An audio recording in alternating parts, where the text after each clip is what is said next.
Magandang umaga po sa ating lahat, JTG family. Bago po tayo magsimula, konting paalala sa ating announcement. Una na po dyan, magkita-kita po tayo tuwing midweek service. Yan po ay ginaganap tuwing Wednesday, alas 7 ng gabi. Magsama-sama rin po tayo every month. Tayo may Fuel Night Friday po natin yung ginaganap 7 p.m. dito po sa ating JTG GMA Hall. Also, we would like to encourage everyone at full capacity na po tayo sa ating Sunday worship service. Meron po tayong 8 a.m. at 10 a.m. That's on-site. At nagsusupport tayo online 10 a.m. to 11:30 a.m. at jtg.gma.ph. And finally, we encourage everyone, sumali na kayo sa ating mga small groups. May 3 pamamaraan kung paano po tayo sasali. Meron po tayong Bible study group, discipleship group, at connect group. According to your age, we have youth, young adults, and men's and women's connect group. Simulan na po natin ang ating morning devotion. Muli, magandang umaga po sa lahat.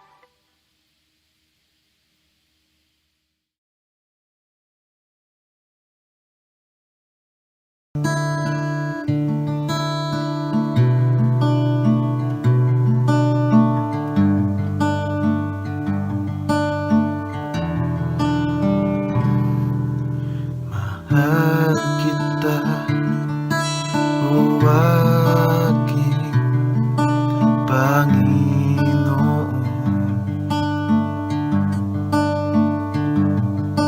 Ikaw ang higit na kailangan ko. Mahal kita, o aking Panginoon. Ikaw ang higit na kailangan ko. Ang makilala ka, paglingkuran ang ganang puso ko. Salamat po, O Diyos, ako'y inibig mo.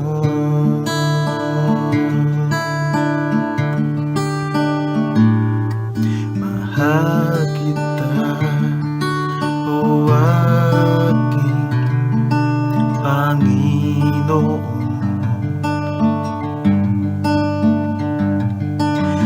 Ikaw ang higit na kailangan ko.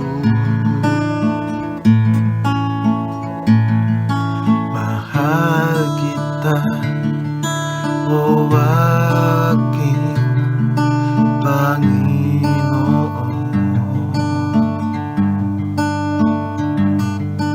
Ikaw ang higit na kailangan ko.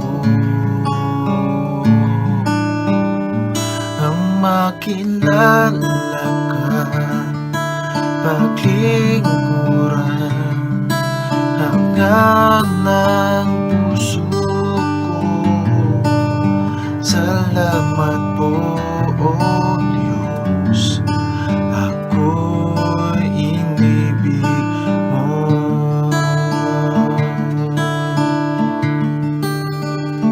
Ang makilala ka, paglingkuran ang ganang puso ko.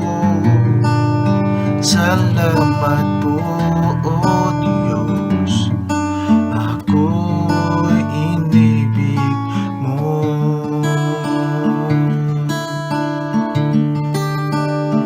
Ang makilala ka, paglingkuran ang ganang puso ko. Salamat po, O Diyos, ako'y inibig mo. Salamat po, O Diyos, ako'y inibig mo.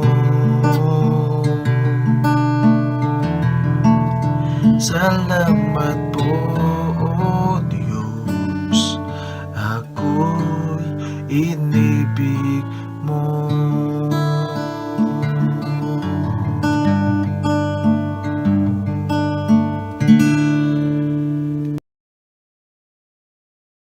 Isang mapagpalang umaga po sa ating lahat at welcome po sa ating morning devotion. Bago po tayo mag-start, lahat po muna tayo yumuko at pumikit, tayo po ay mananalangin. Hallelujah, Jesus, give praise, give you honor, Panginoon Lord God. Sa umagang ito, Panginoon, nagpapasalamat kami, Lord God, sa isang pagpalang umaga, na patuloy mong ginawal sa buhay ng bawat sa amin ngayon, Lord God. Kaya sa umagang ito, nagpapakumbaba kami, nagsusumamo, Panginoon Lord God, sa iyong harapan, Lord God. Samahan mo kami sa aming pagbubulay-bulay ng salita, Panginoon Lord God, magiging lingkod. Itago mo ako sa iyong likuran, Panginoon Lord God. Ito makita sa aking buhay, Panginoon Lord God. Maging sa mga kapatiran namin ngayon, nakasama namin sa morning devotion. Ngayon pa lamang pagpalain mo na nasigsig, liglig, at umaapaw ang bawat isa sa amin, Panginoon Lord God. Maraming salamat sa iyo, Panginoon Lord God. Kaya sa umagang ito, samahan mo kami, ikaw manguna, Panginoon Lord God, sa buhay ng bawat isa sa amin. Patuloy ka namin tinataas, dinadakila, sa pangalan ni Jesus, in Jesus' name, Amen. This morning po, ang pag-aaralan po natin is sa 2 Corinthians 5 verse 7. Ito po ay, for we walk by faith, not by sight. Alam ko po na familiar na sa atin sobra tong verse na to, pero kapag nababasa ko po ito, meron po talaga siyang tusok sa aking puso. And what is faith po ba? Faith is complete trust or confidence in someone or something. Yan, ayon po kay Merriam-Webster, complete trust or confidence in someone, something. Yan. Halimbawa na lang po sa isang magulang at isang anak. Kapag nilalaro ng magulang ang kanyang anak, halimbawa yung hihagis niya, then sasaluhin, yan, isang full of confidence or trust yung binibigay sa kanya ng anak niya. Dahil alam niya na sasaluhin siya ng kanyang magulang at hindi siya hahayaan na mahulog. Like Lord and us. Alam naman natin na si Lord ay hindi tayo papabayaan basta may faith ka sa Kanya. And alam naman din natin ang kwento ni Abraham, and alam naman natin na si Abraham is the father of faith. Yan. Sabi nga po sa Genesis 12, 1-2, the Lord had said to Abraham, go from your country, your people, and your father's household to the land I will show you. Verse 2, I will make you into a great nation, and I will bless you, and I will make your name great, and you will be a blessing. Yan. By faith, umalis siya sa kanyang lupain na inutos ng Diyos. 'Di ba? Though na hindi niya alam kung paano siya makapunta sa lupain na sinabi ng Diyos, hindi niya alam kung anong gagawin niya sa lupain na yon, and hindi niya alam yung magiging outcome ng gagawin ng Diyos sa kanya doon. Pero by faith, umalis siya at sinunod niya yung utos ng Diyos. Then, God led Abraham kung saan siya pupunta. And nanampalatay si Abraham kahit wala siyang assurance sa mga gagawin ng Diyos. Pero sumunod siya, di ba po? And sa verse na to, ay pinagpala din ng Diyos at pinagyaman si Abraham at naging isang pagpapala si Abraham. Yan, sabi dito na, go from your country, your people, and your father's household to the land I will show you. Iniwan ni Abraham ang kanyang lupain at umalis siya sa bahay ng kanyang ama. At pumunta siya sa lugar kung saan inutos ng Diyos sa kanya. Kahit hindi niya alam na kung saan siya makakarating, saan siya makakatungo, pero dahil sa pananampalataya niya at may pananampalataya siya sa Diyos, ay ginawa niya. Isa din po halimbawa nung inoffer niya si Isaac, na matagal na nilang gusto or matagal na nilang pinangarap nilang mag-asawa ni Sarah, pero binigay pa rin ng Diyos. Binigay ng Diyos si Isaac sa kanila, but sinabi ng Diyos ni Abraham si Isaac, ay hindi siya nagdalawang isip at inalay niya si Isaac dahil galing din naman to sa Diyos. Yan, bilang isang Kristiyano, tayo po ay lumakad ng may pananampalataya. Hindi dapat tayo umaasa sa ating mga nakikita or nakikita ng ating mata. Like, para siyang evidence situation, yung to see is to believe. Yan, alam naman natin na karamihan sana hindi rin nananampalataya sa Diyos na to see is to believe sila. Pero parang ganito yan eh, na Lord, kung may gagawin ka sa buhay ko, kung bibigyan mo ka ng magandang buhay in the future, gusto ko po ngayon makita ko pa lang, gusto ko makita or maranasan ko na ngayon. Gusto nila is yung makuha agad or makita agad yung assurance bago sila mananampalataya. Yan ang pananaw ng taong hindi nakakilala sa Lord. Na to see is to believe. Gusto mo na nilang makita bago sila maniwala. Pero tayo mga Kristiyano ay we believe first, then we will see. Yan, naniniwala muna tayo na may gagawin ng Diyos. Tsaka natin makikita yung pangako ng Diyos sa buhay ng bawat isa sa atin. Kung mainaas tayo sa Lord na gusto mo mapangyari, just trust and have faith to Him. Yan, sabi nga sa Matthew 21:22, Matthew 21 verse 22, and whatever you ask in prayer, you will receive if you have faith. Yan, kung meron tayong inaasa sa ating mga prayer, matatanggap natin yun kung meron tayong pananampalataya. And alam ko naman na sa ating lahat na nakagkaroon na tayo ng situation na situation na hindi na natin alam yung gagawin natin. Nakarating na tayo sa situation na sobrang hirap, pero dahil may pananampalataya tayo sa Lord, siya yung nag-guide sa atin, siya yung nag-lead sa atin patungo sa Kanya. Diba? Kaya nga, minsan, pinaparanas talaga ng Lord or tinetest talaga ng Lord yung pananampalataya natin kung hanggang saan. Ilalagay tayo ng Lord sa pinakamahirap na sitwasyon or sa pinaka-undecided na sitwasyon. Titignan ng Lord yung puso natin. Titignan doon ni Lord yung puso natin kung hanggang saan yun. Kung nanampalataya ba tayo sa Kanya. Diba? And sabi niya nga din sa Matthew 7:7, ask and it will be given to you. Seek, and you will find. Knock the door, and knock the door will be open to you. Yan. When it comes to faith, you need to keep praying. Lagi tayong mananalangin, lagi tayong tatawag sa Lord, o lagi tayong manghihingi ng guidance sa Lord.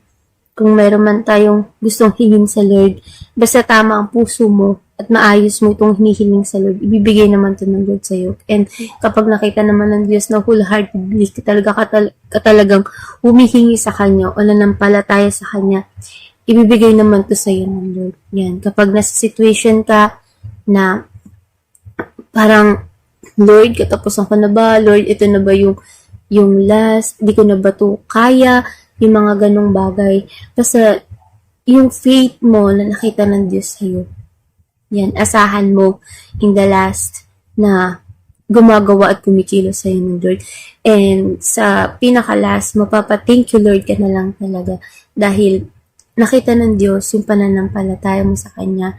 Kaya hanggang ngayon, nararanasan at nakikita mo pa yung pagmamahal ng Diyos. Yan. Kapag nanampalataya ka, syempre, i-stop mo din yung doubting mo or yung stop doubting in Tagalog is parang huwag ka nang mangangamba or huwag ka nang magdadalawang isip kung may gagawin ba si Lord sa ganito, sa ganyan. Dahil doon pa lang, ay nasusukat ni Lord yung pananampalataya natin sa ganun, di ba? Sabi nga sa James 1 verse 6, sabi, but when you ask, you must believe and not doubt. Because the one who doubt is like the wave of the sea, blown and tossed by the wind. Yan, Tagalog po.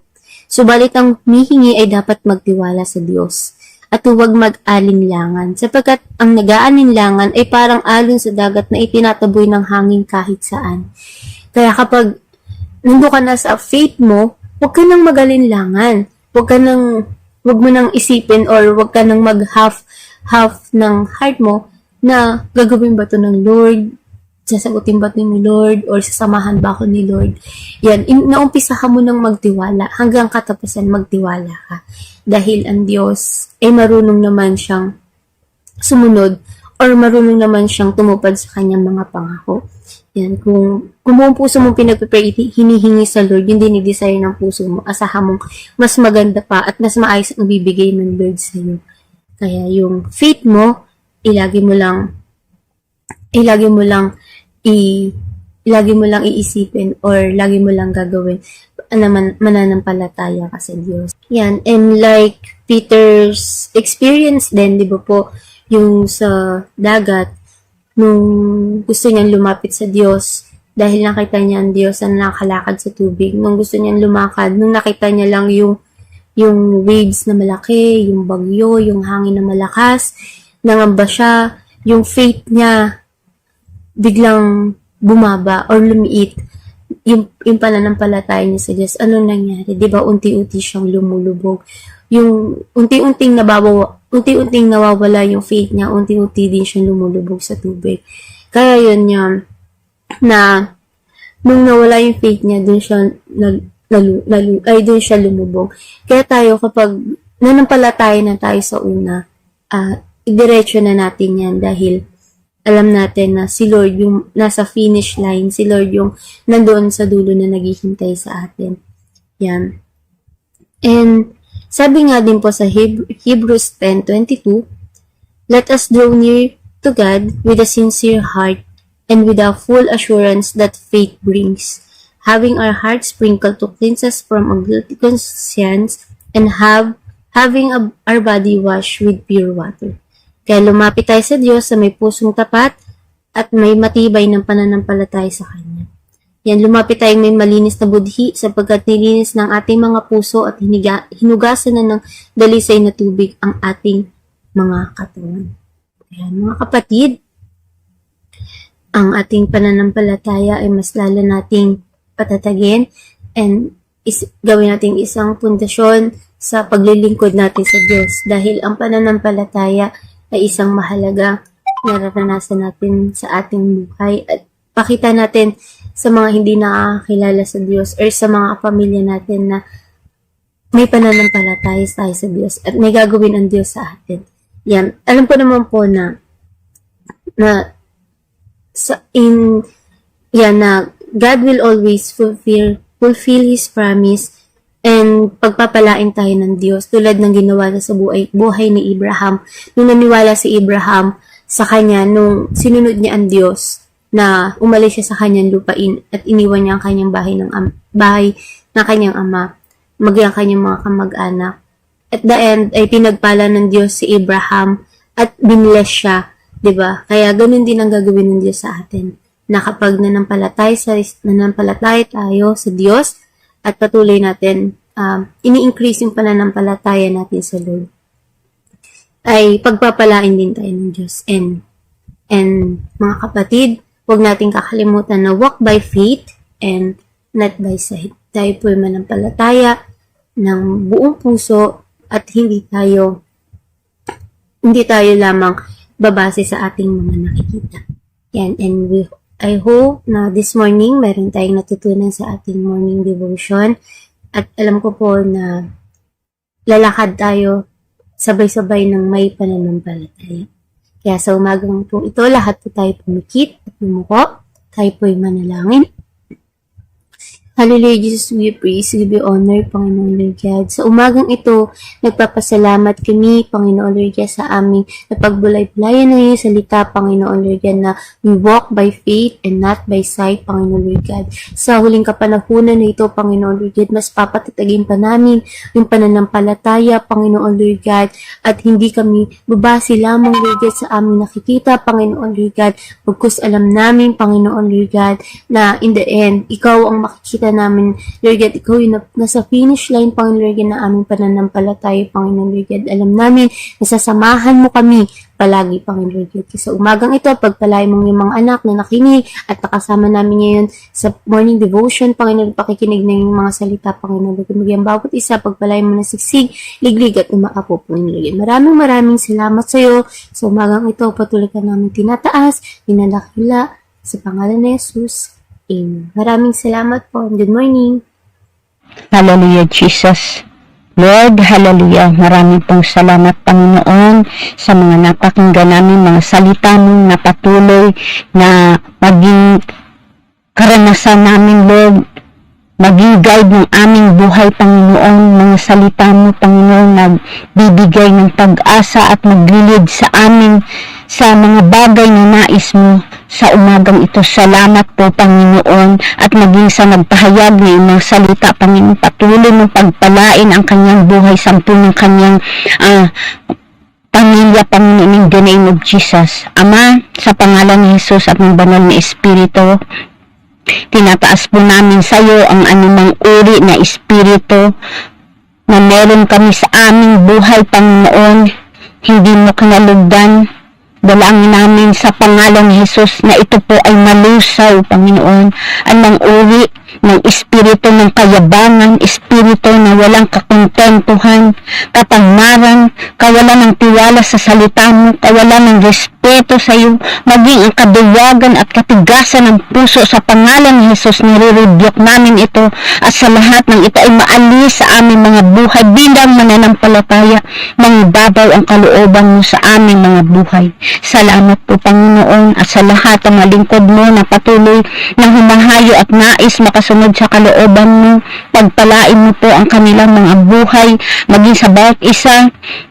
Amin pong kinahangad ang pagsama at pangunguna ng iyong Santong Espiritu sa aming mga buhay. Salamat po ng maraming, Panginoon. Patuloy namin inaangkin ang katugunan ng aming mga panalangin sa pangalan ni Jesus, sa pangalan ni Jesus. Salamat po ng marami. Pinupuri ka namin, pinasasalamatan. Ito po ang aming sama at dalangin sa pangalan ni Jesus at ng banal na Espiritu. Amen.